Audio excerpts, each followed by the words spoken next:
Hello everyone, welcome to Control System course. This is Amdoor from the Amdoor Educational Academy. Now in this video, I am going to discuss how to find out the transfer function from the given signal flow graph.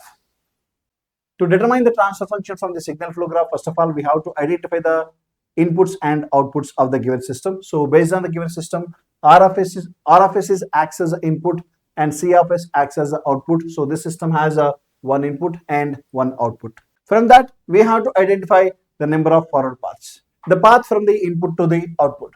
See here, just I'm drawing the dotted lines. One path is defined in this direction. This comes under one forward path, and another path is defined in this direction. So it is a second forward path. So finally, we can write this system has two forward paths. So based on that, we have to write the standard formula. So the transfer function from the Mason's gain formula explains two forward paths. So P1 into delta 1 plus P2 into delta 2 by delta. From this, just I want to write the P1 now. P1 is the first forward path gain. First forward path gain, write the product of this. This gain is 1 only here. This is second forward path I wrote here. So first forward path, product of the individual gains of the first forward path. So 1 into 1 by S into 1 by S into 1 by S. Write that one now. 1 by S into 1 by S into 1 by S. Now it becomes 1 by S cube. Similarly, write second forward path gain. Second forward path gain is comes under this path here. 1 into 1 by S into 1. So which gives the 1 by S. First forward path gain and second forward path gain. To determine the delta 1, delta 2, we require the individual loops. From the given signal flow graph, try to identify the individual loops. So loop is nothing but the starting and ending point should be same. One closed path is acts as a loop here. So for that purpose, just try to identify the loops. In this case, I am assuming this path is acts as a one loop. Let us assume it is a loop 1. For easy understanding purpose, I am drawing that part here. So this gain is minus 1. 1 by S, 1 by S. It is a loop 1. Then write loop 1 gain also.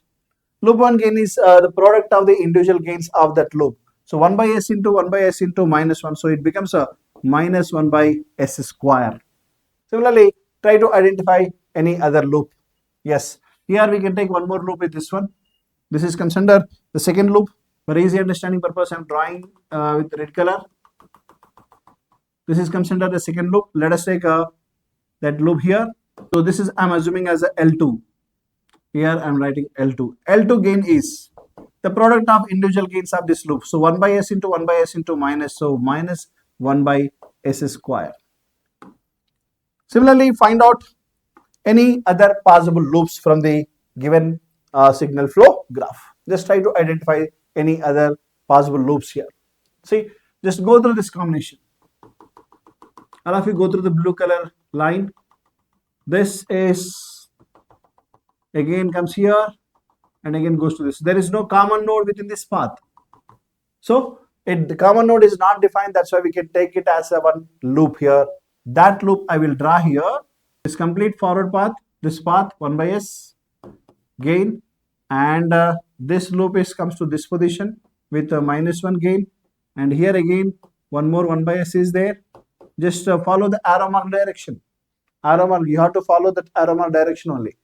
Okay, and again it is come back to this position. Here it is connected. So this is also acts as a one loop.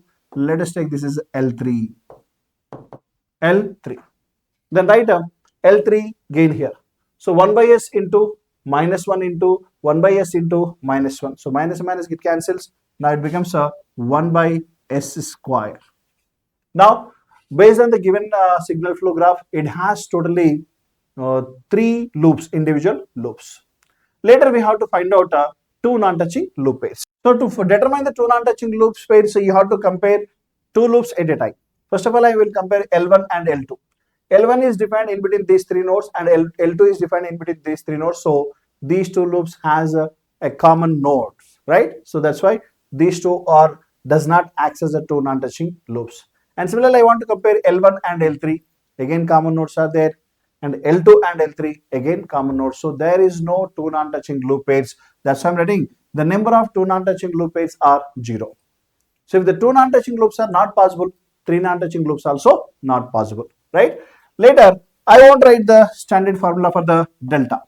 First of all, I will write the delta formula. Delta formula explains 1 minus sum of all individual loop gains. Totally here 3 loops are there. Write this one, L1 plus, L2 plus and L3. And this does not have the two non-touching loop weights, that's why this is 0. And later I won't write the delta 1. Delta 1 explains the 1 minus sum of non-touching loop gains of the first forward path. Just go through the first forward path. This one is the first forward path. L1, L2, L3 and the first forward path has a common node. So there is no non-touching loops of the first forward path. That's why I'm writing here 1 minus 0. Similarly, I won't write the delta 2.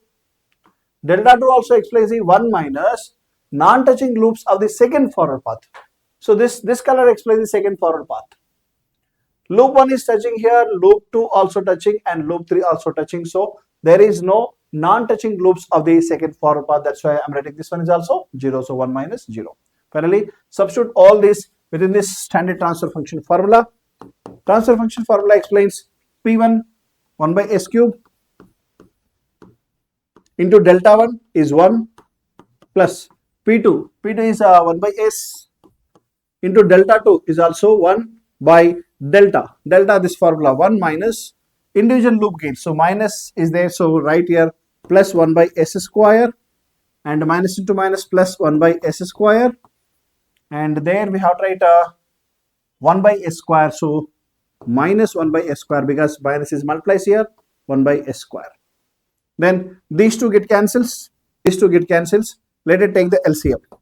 From the numerator I am taking S cube is the LCM, so which gives the 1 plus here S square multiplies by S cube by, in denominator I am taking S square common, so F square is the LCM, S square plus 1 by S square.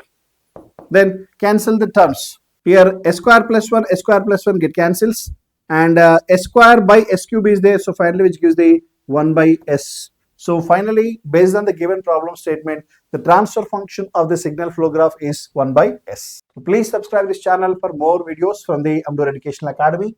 And here just I have explained how to determine the transfer function from the given signal flow graph. So if you want, you can write all these steps in single step only. Just you have to write within the brackets. So enter all this directly. But easy understanding purpose, I wrote this P1, P2, delta, individual loops, all these are individually. Every time no need to write all this, no need to draw these loops also. So we can write the transfer function directly.